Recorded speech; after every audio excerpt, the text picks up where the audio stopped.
Hey, Dan Wood from Loconome here, doing a quick video for Chris Pirillo's YouTube channel, having a look at the latest and greatest version of Apple's operating system for the Mac, OS 10.7 Lion. Now, Lion was originally demoed at the WWDC last month and finally got a full release worldwide on the Apple App Store on the Mac today for the price of $29 US or £20.99 if you're in the UK. Pricing around the world does vary, and the only way that you can get hold of a copy of Lion is by downloading it from the Apple App Store.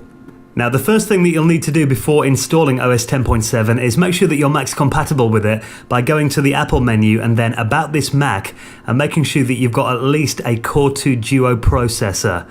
Now, of course, we did see the loss of PowerPC support back in Snow Leopard 10.6. However, 10.7 goes a step further and now even drops Rosetta, which means that PowerPC is completely dead and there is no universal binary support anymore. So before you pay for it, do check that your Mac is compatible. For the first time ever, Apple have decided not to release the latest version of OS X immediately on any physical media, although apparently Apple will be releasing it on a USB stick for the price of $69 if you fancy paying $40 for a 4GB USB stick. Now, to install OS 10.7 Lion, you will originally need a copy of Snow Leopard installed on your Mac, as obviously you can only get this from the Apple App Store, so the only version of OS X so far that the App Store's been available on is 10.6. So you go to the App Store, download it from there. You will then download a 4GB file. On my 13-inch 2008 aluminum MacBook, it took around 35 minutes to install, and then we're greeted with the traditional OS X desktop. And upon first glance, it doesn't appear that a lot has changed from a UI perspective, although upon closer inspection, you can see that some things have changed. Like looking at the Finder interface, the icons down the side have now lost their color and all appear in the kind of iTunes gray. Also, the traffic light gadgets on the top left of Windows have become a little bit smaller, and I do think by looking at it that some of the gradients as well surrounding the windows and the dock have also become a little bit more gray, which seems to be Apple's current trend.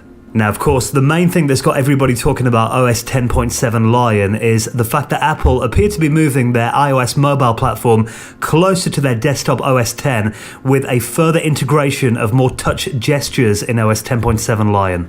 Going into the preferences on Lion reveals a lot of brand new features that are supported on Apple's multi-touch trackpads and also the Magic Mouse if you've got one of those at your disposal as well.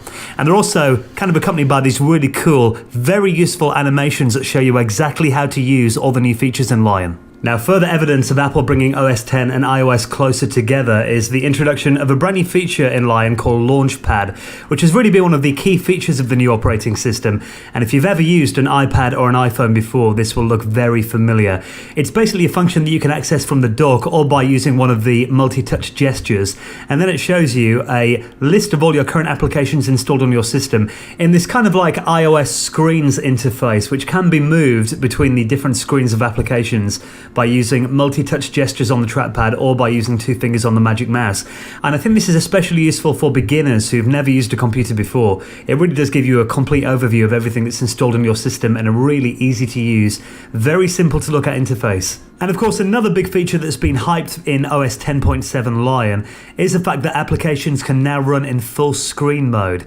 Now, previously in OS X, the title bar and the dock area were pretty much sacred ground, but now Apple have finally succumbed to the fact that people want to have a little bit more space for their applications.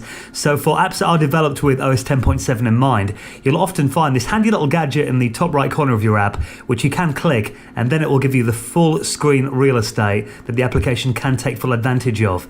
And then by using more gestures on the trackpad, you can actually scroll between the various full screen applications that you've got open at the moment really simply. Another much improved feature in Lion is the new interface to the Apple Mail program. Now, it borrows very heavily from the Mail app on the iPad, as you can see by looking at this screen capture here, really giving a simple overview of your emails, especially useful in full screen mode as well, with this reading pane down the side, and also showing full conversation history as well. Yet more evidence that Apple are moving OS X and iOS closer together. Upon installing Lion, there are some quite hefty updates to the iLife suite, including a 750 megabyte download to basically upgrade most of the iLife 11 suite to be compatible with the new UI features and also the multi-touch gestures that are incorporated into 10.7. One of the apps that really does take advantage of the upgrades in Lion is iPhoto, which allows you to use the trackpad in a very iPhone style way and manipulate your photos on screen. There's kind of a bit of this present back in Snow Leopard, but they've really gone to the next level with it now. We couldn't really do an overview of Lion without talking about Mission Control. Now, this has been talked about quite a lot, in particular that demo back at the WWDC by Steve Jobs.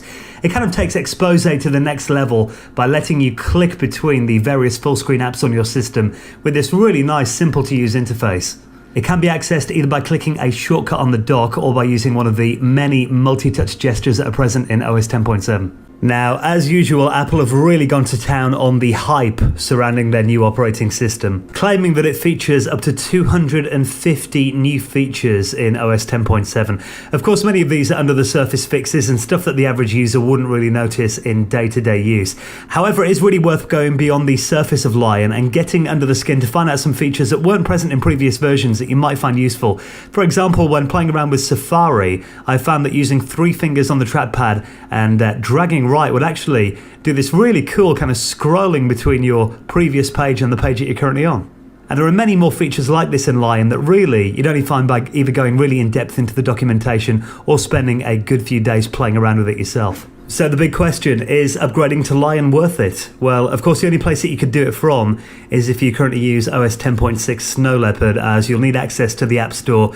Either that, or I've heard stories that apparently you can take your Mac into an Apple store and they may do an upgrade from Leopard for you, or probably a fresh install. But as it currently stands, you have 2 options. Either download it now from the App Store if you're using Snow Leopard, or wait until next month when Apple are apparently going to be releasing a USB stick containing a full fresh install.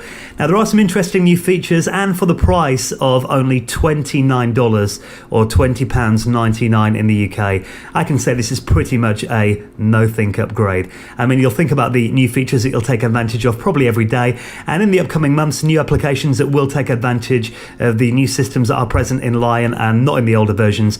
And you know how quickly the Apple ecosystem moves on. If you're not with the latest and greatest OS, then you do really get left behind. I may say maybe hold off it for a couple of weeks just to make sure that the bugs are ironed out, but I know from watching this channel that you're probably quite interested in technology and you're going to go ahead and do it anyway. So my verdict is go ahead. Download OS 10.7 Lion for your Mac today. This has been Dan Wood for Lock and Home. If you want to follow me on Twitter, I'm available at danwood_UK. Thanks for watching.